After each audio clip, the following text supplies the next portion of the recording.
అణచివేత ప్రజాస్వామిక పోకడలను తెలంగాణ ప్రజలు సహించారన్న గవర్నర్ తమిళిసై ప్రభుత్వంలో ప్రజలు స్వేచ్ఛా వాయువులను పీల్చుకుంటున్నారని వివరించారు. ప్రజల ఆశలు ఆకాంక్షలు నెరవేర్చే దిశగా కృషి చేస్తామని స్పష్టం చేశారు.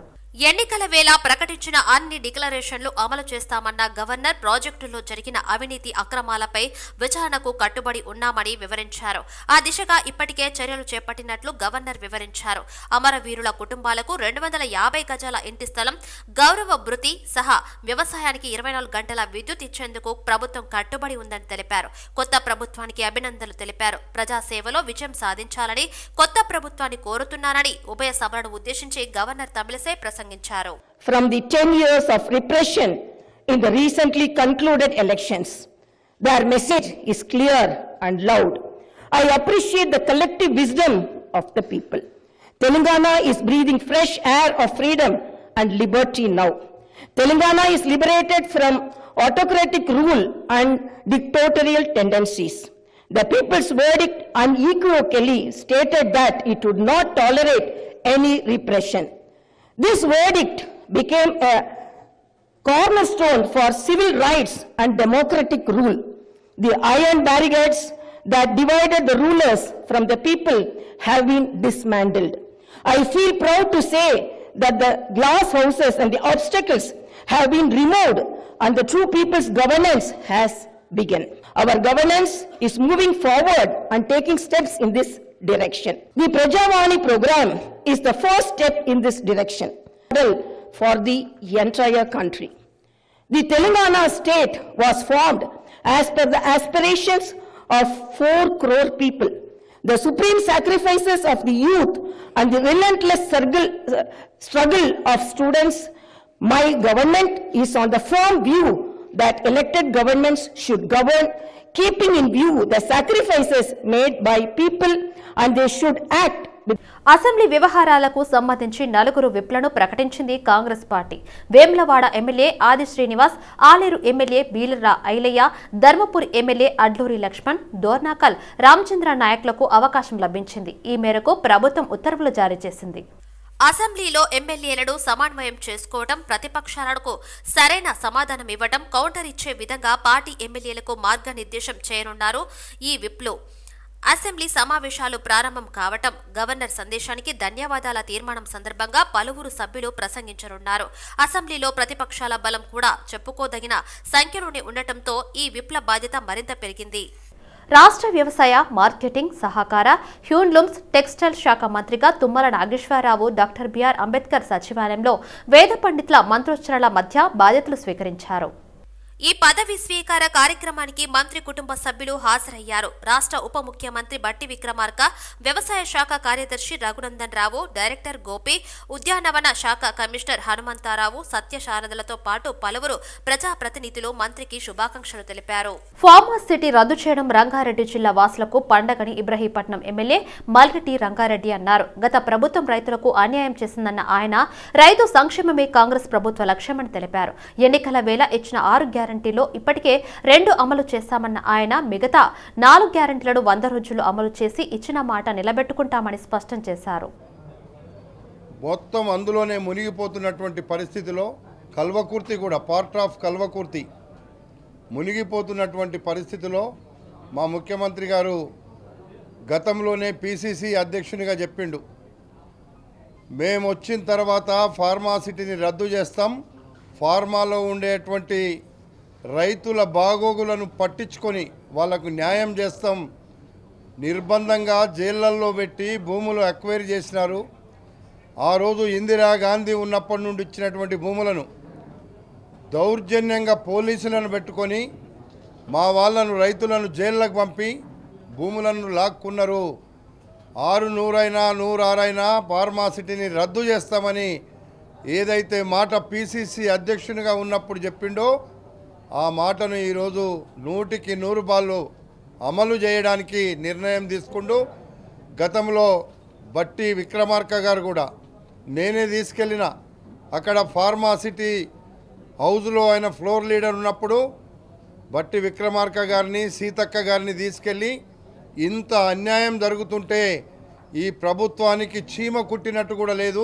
తెలంగాణ మాజీ ముఖ్యమంత్రి బీఆర్ఎస్ అధినేత కేసీఆర్ యశోద ఆసుపత్రి నుంచి డిశ్చార్జ్ అయ్యారు. ఎన్నికల ఫలితాలు వెలువడిన రోజు సాయంత్రం ప్రగతి భవన్ నుంచి నేరుగా ఆయన ఫామ్ హౌస్ కు వెళ్లారు. ఆ తర్వాత ఫామ్ హౌస్ లోని బాత్రూంలో ఆయన ప్రమాదవశాత్తు కాలు జారి పడ్డారు. ఈ ప్రమాదంలో ఆయన కాలితుంటి ఎముక విరిగింది. దీంతో ఆయనను ఫామ్ హౌస్ నుంచి హుటాహుటిన సోమాజిగూడలోని యశోద ఆసుపత్రికి తరలించారు. ఈ నెల 8న కేసీఆర్ కు తుంటి మార్పిడి ఆపరేషన్ ను వైద్యులు నిర్వహించారు. ఆయన యశోద ఆసుపత్రి నుంచి బంజార్ హిల్స్ నందినగర్ లో ఉన్న తన నివాసానికి బయలుదేరారు. పూర్తిగా కుదుట పడేంత వరకు ఆయన తన ఇంట్లో ప్రశాంతి తీసుకోనున్నారు. కేసీఆర్ కోలుకోవడానికి 6 నుంచి 8 వారాల సమయం పడుతుందని డాక్టర్లు తెలిపారు. తెలంగాణ ప్రభుత్వం మరో కీలక నిర్ణయం తీసుకుంది. మాజీ ముఖ్యమంత్రి కేసీఆర్ కు భద్రతను కుందించింది. ఇప్పటి వరకు Z+ కేటగిరీ భద్రతలో ఉన్న కేసీఆర్ కు Y కేటగిరీ భద్రతను ఏర్పాటు చేశారు. Y కేటగిరీ భద్రత కింద కేసీఆర్ కు 4+4 గన్మెన్లతో పాటు ఇంటి దగ్గర సెంట్రీ ఉంటుంది. కాన్వాయ్ కు సంబంధించి ఒక వాహనాన్ని ఏర్పాటు చేస్తారు. మాజీ మంత్రులుగా పనిచేసి ఇప్పుడు ఎమ్మెల్యేలుగా ఉన్న వారికి 2+2 భద్రతను కల్పించారు. మాజీ ఎమ్మెల్యేలకు కార్పొరేషన్ల చైర్మన్లకు భద్రతను పూర్తిగా తొలగించారు. క్లిష్ట పరిస్థితుల్లో దేశం నలుమూలల నుంచి తన తండ్రి బీఆర్ఎస్ అధినేత కేసీఆర్ పట్ల ప్రేమాభిమానాలు కనబరిచిన వారందరికీ ఎమ్మెల్సీ కల్వకుట్ల కవిత కృతజ్ఞతలు తెలిపారు. ఈ మేరకు ఎక్స్ వేదికగా ట్వీట్ చేశారు. కేసీఆర్ ఇటీవల కాలు జారి కింద పడటంతో యశోద ఆసుపత్రిలో చికిత్స పొంది డిశ్చార్జ్ అయ్యారు. ఈ క్రమంలో ఆమె ట్వీట్ చేశారు. ఆపరేషన్ విజయవంతమైన తర్వాత నాన్న కేసీఆర్ డిశ్చార్జ్ అయ్యారు. అన్ని విధాలుగా సహకరించిన డాక్టర్లు, నర్సులు, ఇతర సిబ్బందికి ధన్యవాదాలు. ఇలాంటి క్లిష్ట సమయంలో దేశం నలుమూలల నుంచి మాకు లభించిన ఆప్యాయత, ప్రేమకు వారందరికీ కృతజ్ఞతలు. బీఆర్ఎస్ కుటుంబ సభ్యులందరికీ ప్రేమపూర్వక కృతజ్ఞతలు అని ట్వీట్ లో పేర్కొన్నారు. తెలంగాణ రాజకీయాల్లో మాజీ మంత్రి బీఆర్ఎస్ ఎమ్మెల్యే మల్లారెడ్డికి ఓ ప్రత్యేకమైన క్రేజ్ ఉంది. ఆయన ఏది మాట్లాడినా జనాల్లోకి విపరీతంగా వెళ్లిపోతుంది. పాలమ్మినా, పూలమ్మినా, బోర్లు వేసినా అంటూ ఆయన చేసిన వ్యాఖ్యలు సోషల్ మీడియాలో ఓ రేంజ్ లో ట్రెండ్ అయిన సంగతి తెలిసిందే. అసెంబ్లీ వద్ద ఓ ఆసక్తికర సన్నివేశం చోటు చేసుకుంది. అసెంబ్లీ నుంచి బయటకు వస్తున్న మల్లారెడ్డికి తీన్మార్ మల్లన్న ఎదురుపడ్డారు. మల్లన్నను మల్లారెడ్డి ఆత్మీయంగా ఆలింగనం చేసుకున్నారు. ఈ సందర్భంగా వీరిద్దరి మధ్య ఆసక్తికర సంభాషణ జరిగింది. మేడ్చల్ నుంచి నువ్వు పోటీ చేసి ఉంటే ఎవరో ఒక మల్లన్న అసెంబ్లీకి వచ్చేవాడని మల్లారెడ్డి అన్నారు. శాసనసభలో ఎప్పుడైనా కాంగ్రెస్ కు సభ్యులు తక్కువైతే మద్దతు ఇస్తావా అని మల్లారెడ్డిని తీన్మార్ మల్లన్న ప్రశ్నించగా ఖచ్చితంగా ఇస్తానని ఆయన బదులిచ్చారు. ఎన్నికలప్పుడే రాజకీయాలని, ఆ తర్వాత అందరం ఒకటేనని ఆయన వ్యాఖ్యానించారు. Governor Tamilisai Soundararajan Congress party manifesto చదివినట్లుగా ఉందని స్టేషన్ గన్పూర్ ఎమ్మెల్యే కడియం శ్రీహరి ఎద్దేవా చేశారు. ఉభయ సభలను ఉద్దేశించి గవర్నర్ ప్రసంగం ముగిసిన అనంతరం మీడియా పాయింట్ వద్ద ఆయన మాట్లాడారు. గవర్నర్ ప్రసంగంలో కొత్తదనం ఏమీ లేదన్నారు. గవర్నర్ గతంలో మాట్లాడింది, ఇప్పుడు మాట్లాడింది ఓసారి సమీక్షించుకోవాలని సూచించారు. గత 10 ఏళ్లుగా తెలంగాణ తిరోగమనంలో ఉన్నట్లు గవర్నర్ ప్రసంగంలో ఉందని, కానీ జాతీయ స్థాయిలో మన రాష్ట్రం ఎన్నో అవార్డులు అందుకున్న విషయం గవర్నర్ మర్చిపోయారని ఎద్దేవా చేశారు. హర్యానా, పంజాబ్ రాష్ట్రాలను తలదన్ని తెలంగాణ వరి ఉత్పత్తిలో ముందు నిలిచిందని వ్యాఖ్యానించారు. గత ప్రభుత్వాన్ని విమర్శించడానికే జాయింట్ సెషన్ ఉపయోగించుకున్నట్టుగా ఉన్నది తప్ప కొత్తదనం ఏమీ కనిపించలేదని చెప్పి ఈ సందర్భంగా తెలియజేస్తున్నాను. దురదృష్టం ఏంటంటే గత 10 సంవత్సరాలు తెలంగాణలో తిరోగమనంలో ఉన్నదన్నట్టుగా ఆమె మాట్లాడింది. కానీ తెలంగాణ జాతీయ స్థాయిలో అనేక రంగాలలో అభివృద్ధి సంక్షేమ కార్యక్రమాల అమలులో రోల్ మోడల్గా వ్యవహరించింది. జాతీయ స్థాయి సంస్థల నుంచి, కేంద్ర ప్రభుత్వం నుంచి అనేక అవార్డులు అందుకున్నదనే విషయాన్ని ఆమె మర్చిపోయింది. వాస్తవంగా ఒకవైపు ఆర్బీఐ కానీ, నీతి ఆయోగ్ కానీ, యుఎన్ఓ లాంటి సంస్థలు, అనేక ప్రతిష్టాత్మక సంస్థలు తెలంగాణ ప్రభుత్వం యొక్క పెర్ఫార్మెన్స్ను మెచ్చుకొని అవార్డులు ఇచ్చిన సంగతి గవర్నర్ గారు మర్చిపోవడం దురదృష్టకరం. తెలంగాణలో పంటల విస్తీర్ణము పెరిగింది, పంటల దిగుబడి పెరిగింది అనేది సత్యం. హర్యానా, పంజాబ్ రాష్ట్రాలను తలదన్ని వరిధాన్యం దిగుబడిలో తెలంగాణ మొదటి స్థానం సంపాదించింది. సంవత్సరానికి 3 కోట్ల టన్నుల వరిధాన్యం దిగుబడి అవ్వడము ఇది సత్యము, ఇది ఒక రికార్డ్. 24 గంటల కరెంటు అన్ని రకాల వినియోగదారులకు 24 గంటల కరెంటు తెలంగాణలో అందిస్తున్న మాట వాస్తవం. రానున్న లోక్సభ ఎన్నికల్లో తెలంగాణలో పొత్తులపై కేంద్ర మంత్రి బీజేపీ తెలంగాణ రాష్ట్ర అధ్యక్షుడు కిషన్ రెడ్డి కీలక వ్యాఖ్యలు చేశారు. హైదరాబాద్లోని బీజేపీ కార్యాలయంలో ఆయన అధ్యక్షతన జరిగిన సమావేశంలో జిల్లా అధ్యక్షులు, ఇన్ఛార్జీలు, పార్లమెంటు ప్రభారీలు తదితరులు పాల్గొన్నారు. రానున్న పార్లమెంటు ఎన్నికల్లో ఎవరితోనూ పొత్తు ఉండదని తేల్చి చెప్పారు. ఎన్నికలకు బీజేపీ క్యాడర్ సిద్ధం కావాలని పిలుపునిచ్చారు. డిసెంబర్ చివరి వారంలో బీజేపీ జాతీయ అధ్యక్షుడు జేపీ నడ్డా తెలంగాణకు రానున్నట్లు తెలిపారు. లోక్సభ ఎన్నికల్లో బీజేపీ ఒంటరిగా పోటీ చేస్తుందని, బీజేపీ బీఆర్ఎస్ పొత్తు కేవలం ప్రచారం మాత్రమేనని కొట్టిపారేశారు. తెలంగాణలో కాంగ్రెస్ బీఆర్ఎస్ తో సమానంగా పోరాటం ఉంటుందన్నారు. లోక్సభలో అత్యధిక స్థానాల్లో గెలిపే లక్ష్యంగా ముందుకు వెళ్తున్నామన్నారు. మరి తెలంగాణలో రాజకీయంగా బీజేపీకి మంచి అవకాశం ఉందని, అయితే లోక్సభ ఎన్నికలకు అందరూ సిద్ధం కావాలన్నారు. సర్వే సంస్థలకు అందని విధంగా లోక్సభ ఫలితాలు బీజేపీకి అనుకూలంగా ఉంటాయని ధీమా వ్యక్తం చేశారు. ఈ యొక్క శాసనసభ ఎన్నికల్లో పార్టీ కార్యకర్తలందరూ కూడా గ్రామ స్థాయి నుంచి రాష్ట్ర స్థాయి వరకు అందరం కూడా అంకిత భావంతో కష్టపడి రాష్ట్ర వ్యాప్తంగా పోరాటం చేయడం జరిగింది. అనేక రకాల మరి ప్రతికూల వాతావరణం క్రియేట్ చేసేటువంటి ప్రయత్నం మరి ఈ రాష్ట్రంలో చేయడం జరిగింది. అనేక శక్తులు ప్రయత్నం చేశాయి. అయినప్పటికీ కూడా మరి ప్రధానమంత్రి గారి నుంచి మొదలు పెడితే గ్రామస్థాయి అధ్యక్షుల వరకు అందరం కూడా మనము కలిసికట్టుగా తెలంగాణలో మన పార్టీ బలాన్ని పెంచుకునేటువంటి ప్రయత్నంలో మనము విజయం సాధించడం జరిగింది. చాలా మంది అభ్యర్థులు కూడా మంచి పోటీ ఇవ్వడం జరిగింది. మొదటిసారిగా తెలంగాణలో మరి మనము 8 సీట్లలో విజయం సాధించడం, 14% మించి 6.9% నుంచి ఈరోజు 14% నుంచి 15% వరకు కూడా మన యొక్క ఓటింగ్ పర్సెంటేజ్ పెరగడం, అనేక సీట్లలో మనం 2వ స్థానంలో ఉండడం, మరి ఒక మంచి పోటీని తెలంగాణలో ఇచ్చేటువంటి ప్రయత్నం భారతీయ జనతా పార్టీ తరఫున మనందరం కలిసికట్టుగా చేశాం. ప్రస్తుత పార్లమెంట్ సమావేశాల్లోనే ఎస్సీ వర్గీకరణకు చట్టబద్ధత కల్పించాలని డిమాండ్ చేస్తూ ఈ నెల 21న చలో ఢిల్లీలో మహాధర్నా చేపట్టనున్నారు. దీనికి సంబంధించిన గోడపత్రికను ఉస్మానియా యూనివర్సిటీ ఆర్ట్స్ కళాశాల వద్ద టీఎంఆర్పీఎస్ నాయకులు ఆవిష్కరించారు. ఈ మేరకు ఓయూలో ఎంఎస్ఎఫ్ రాష్ట్ర అధ్యక్షుడు కొల్లూరి వెంకట్ మాట్లాడారు. బీజేపీ అధికారంలోకి వచ్చిన తర్వాత 100 రోజుల్లో ఎస్సీ వర్గీకరణ చేస్తామని చెప్పి 9 ఏళ్లు అయినా ఇప్పటికీ చేయలేదని అన్నారు. కేంద్రంలో ఉన్న బీజేపీ ప్రభుత్వం మాదిగలను మోసం చేస్తుందని అన్నారు. ఎస్సీ వర్గీకరణ న్యాయమైన డిమాండ్ కొరకు 30వ తేదీన చేపట్టిన చలో ఢిల్లీ కార్యక్రమాన్ని విజయవంతం చేయాలని మాదిగ ఉపకులాలకు ఆయన పిలుపునిచ్చారు. కోసం 30 సంవత్సరాల పోరాటం చేస్తున్నటువంటి ఎంఆర్పీఎస్ ఎంఎస్ఎఫ్ ఆధ్వర్యంలో ఈ నెల 21న చలో ఢిల్లీ కార్యక్రమాన్ని విజయవంతం చేయాలని మాదిగ ఉపకులాలకు పిలుపునిస్తున్నాము. అందులో భాగంగానే ఈరోజు ఉస్మానియా యూనివర్సిటీ ఆర్ట్స్ కాలేజ్ వేదికగా పోస్టర్ ఆవిష్కరణ చేయడం జరిగింది. బీజేపీ అధికారంలోకి వచ్చిన తర్వాత 100 రోజుల్లో మేము వర్గీకరణ చేస్తామని చెప్పి ఇంతవరకు కూడా 9 సంవత్సరాలు 10 సంవత్సరాలు గడుస్తున్నా కూడా ఇవాళ బీజేపీ ప్రభుత్వం మాదిగలను మోసం చేస్తుందని సందర్భంగా గుర్తు చేస్తా ఉన్నాం. ఈ రాష్ట్రంలో ఒకవేళ వర్గీకరణ చేయకపోతే బీజేపీ ఎంపీలు కానీ ఈ రాష్ట్రంలో ఎక్కడ తిరిగినా మేము అడ్డుకుంటామని స్పష్టంగా తెలియజేస్తున్నాం. చలో ఢిల్లీ కార్యక్రమాన్ని విజయవంతం చేయాలని విద్యార్థులకు పిలుపునిస్తున్నాం. జై భీమ్, జై వంగపల్లి. గుంటూరుకి చెందిన అనుపోజు బ్రహ్మం, తల్లి లక్ష్మి దంపతులకి చెందిన 2వ కుమారుడు మోహన్ సాయి 4వ తరగతి పూర్తి చేసుకున్నాడు. గత సంవత్సరం పాఠశాల సెలవుల్లో చిన్నారి మోహన్ సాయి అనారోగ్యం పాలవడంతో వైద్య పరీక్షలు అనంతరం చిన్నారికి రెక్టమ్ క్యాన్సర్ అని వైద్యులు నిర్ధారించారు. దీంతో సంవత్సర కాలంగా బంజారాహిల్స్ లోని బసవతారకం క్యాన్సర్ ఆసుపత్రిలో వైద్య చికిత్స పొందుతున్నాడు. చిన్నారికి పోలీస్ అధికారి కావాలన్న కోరికను తల్లిదండ్రుల ద్వారా తెలుసుకున్న ఆసుపత్రి సిబ్బంది మేక్ ఏ ఫౌండేషన్ సభ్యుల ద్వారా చిన్నారిని బంజారాహిల్స్ పోలీస్ స్టేషన్ కు తీసుకువెళ్లి అతని కోరిక గురించి తెలియజేశారు. దీంతో అక్కడ సిబ్బంది చిన్నారిని సాధారణంగా ఆహ్వానించి పోలీస్ అధికారిగా సీట్లో కూర్చోబెట్టి అతని కోరికను తీర్చారు.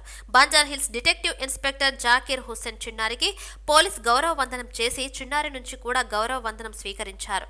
అనంతరం అడ్మిన్ సబ్ ఇన్స్పెక్టర్ శివశంకర్ చిన్నారికి పోలీస్ స్టేషన్ లో జరిగే పని విధానం గురించి వివరించారు. అనంతరం చిన్నారికి సబ్ ఇన్స్పెక్టర్ రవీందర్ ఇతర సిబ్బంది బహుమతులను అందజేశారు. అన్న తమ్ముడు ఎంతమంది ఉన్నారు నీకు? ఒకళ్ళు ఉన్నారు, అన్న ఉన్నాడు. మరి బాగా చదువుకుని ఏమవ్వాలనుకుంటున్నావు? పోలీస్ అవ్వాలనుకుంటున్నావు. వేరే ఉద్యోగం వద్దా? కలెక్టర్ ఉద్యోగం అనేది కానీ వద్దా? పోలీస్ స్టేషన్ పోలీసుగా ఉండడమే ఇష్టం అనేది.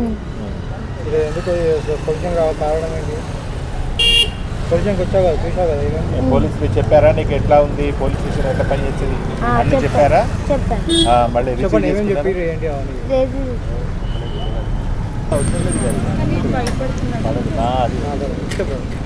పోలీస్ స్టేషన్లో సీసీ కెమెరాలు అవన్నీ చూసావా? సీసీ కెమెరాలు ఎట్లా పని చేస్తున్నాయి, కంప్లైంట్ ఎట్లా రిసీవ్ చేసుకుంటున్నారు ఆఫీసర్లు, నీకు మొత్తం చూపించారా? పోలీస్ స్టేషన్ మొత్తం చూపించారా? నీకు ఎలా అనిపించింది? హ్యాపీగా అనిపించింది. మంచిగా రిసీవ్ చేసుకున్నారా ఆఫీసర్స్?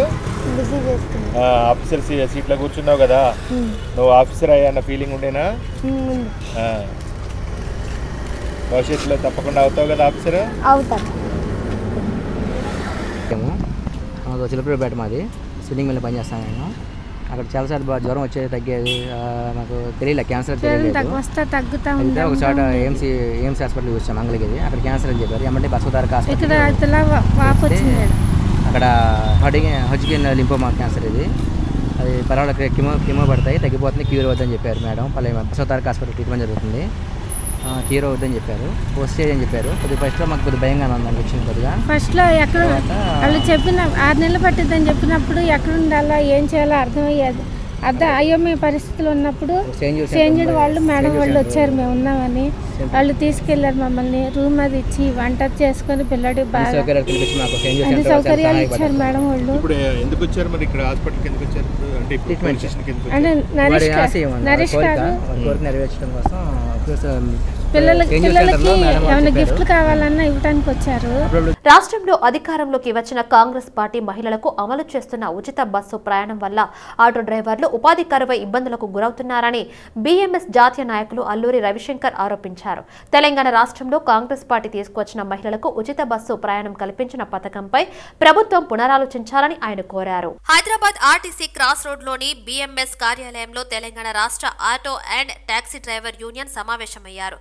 ప్రభుత్వం ఆర్టీసీలో మహిళలకు ఉచిత ప్రయాణంపై పునరాలోచించాలని, ఓలా, ఊబర్, ర్యాపిడ్ బైక్ల అక్రమ వ్యాపారాన్ని నిషేధించాలని అల్లూరి రవిశంకర్ డిమాండ్ చేశారు. రాష్ట్ర వ్యాప్తంగా ఉన్న ఆటో డ్రైవర్ల ఉపాధిని కాపాడాలని ఆయన కోరారు. కాంగ్రెస్ ప్రభుత్వం ఆర్టీసీ బస్సుల్లో మహిళలకు ఉచిత ప్రయాణం కల్పించడంతో ఆటో డ్రైవర్లకు ఏర్పడి నష్టాల పట్ల స్పందించి రాష్ట్ర వ్యాప్తంగా ఆటో డ్రైవర్లతో కలిసి ఆందోళన చేపడతామని హెచ్చరించారు. ఆర్థికంగా ఉపాధి దెబ్బ పడి వీళ్ళు వ్యాపారం లేక ఇండల్లో పస్తులు ఉండేటువంటి పరిస్థితి నిర్మాణం అయింది. తద్వారా ఆటో డ్రైవర్ల ఇళ్లలో ఉండేటువంటి మహిళలు ఈరోజు దిక్కుతోచినటువంటి పరిస్థితిలో ఉన్నారనేటువంటిది వాస్తవం. ఇది రాష్ట్ర ప్రభుత్వం గమనించాలి. మొత్తము తెలంగాణ రాష్ట్రంలో అన్ని జిల్లా కేంద్రాలలో, మండల కేంద్రాలలో ఆ యొక్క కేంద్రాల నుంచి 10 నుంచి 15 గ్రామాలకు ఉదయం లేస్తే రాత్రి వరకు కూలీల దగ్గర నుంచి మొదలు పెడితే, ఉద్యోగుల నుంచి మొదలు పెడితే, మహిళలు బయట ఊళ్ళు వెళ్ళాలన్నా, పండగలకు వెళ్ళాలన్నా, లేకపోతే ఊళ్ళ నుంచి పట్టణానికి వచ్చి ఏదైనా కొనుక్కోవాలన్నా, లేకపోతే వైద్యశాలలకు వెళ్ళాలన్నా, ఏది చేయాలన్నా కూడా 70% మంది మహిళలు ఆటో ఎక్కి వాళ్ళ గమ్యాలకు చేరుకుని, వాళ్ళ యొక్క పన్ను చేరుకుని తిరిగి ఇళ్ళకి చేరుకుంటారు. ఈరోజు ఆటో డ్రైవర్లకి ఉపాధి దెబ్బతీయటం వల్ల మరి రాష్ట్ర ప్రభుత్వానికి ఒరిగింది ఏంటి అనేటువంటి మేము ప్రశ్నిస్తా ఉన్నాం.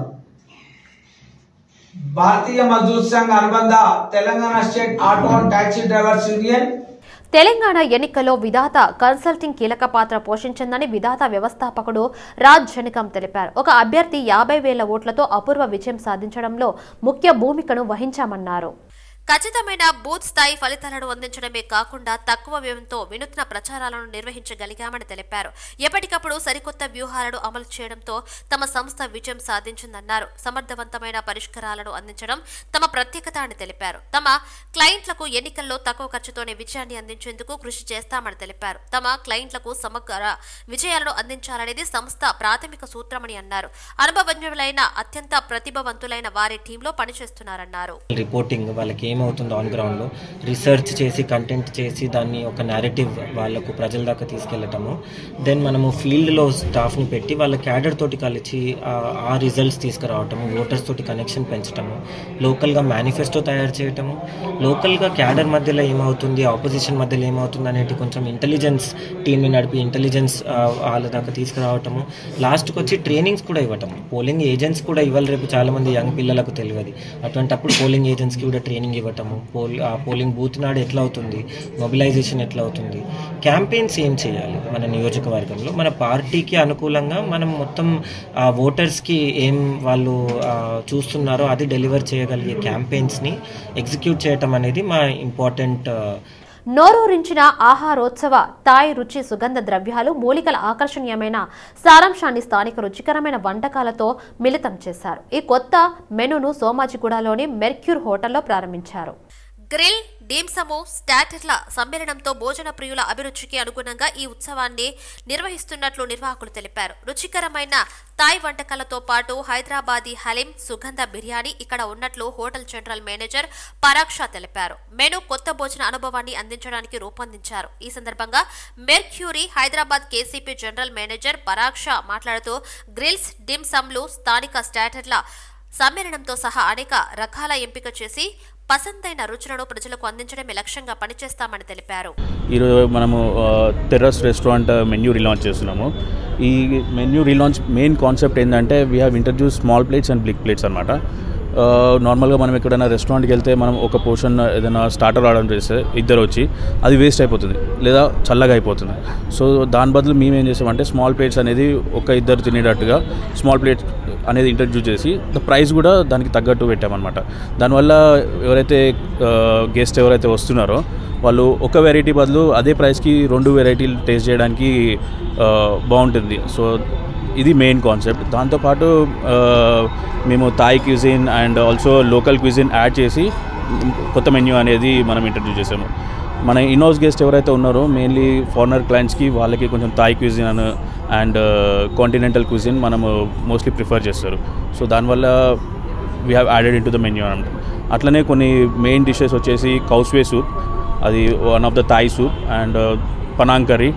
నూతన ఒరవడికి శ్రీకారం చుడుతూ తెలంగాణ రాష్ట్రంలోని మొట్టమొదటిసారిగా వాల్యూ జోన్ హైపర్ మార్ట్ ఏర్పాటు చేశారు. ఈ కంపెనీకి బ్రాండ్ అంబాసిడర్ గా పనిచేయడం సంతోషంగా ఉందని సినీ హీరో నందమూరి బాలకృష్ణ అన్నారు. సంగారెడ్డి జిల్లా పటంచెరులో అతిపెద్ద outlet mall value zone hyper mart ను సినీ హీరో బాలకృష్ణ ప్రారంభించారు. ఈ సందర్భంగా ఆయన మాట్లాడుతూ భారత రిటైల్ వాణిజ్య వ్యవస్థ సరికొత్త రూపు సంతరించుకుంటుందన్నారు.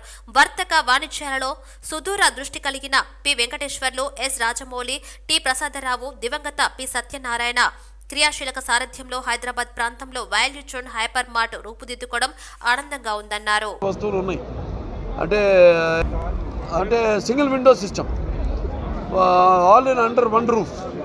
అంటే అడుగు పెడితే మన సుమారుగా అన్నీ ఆల్మోస్ట్ ఇక మీకు ఫ్యాషన్ అయితేనేమి, ఫన్ అయితేనేమి, ఫుడ్ అయితేనేమి 1 లక్షకు పైగా వస్తువులు మీకు ఇక్కడ అన్నీ లభ్యమవుతాయి.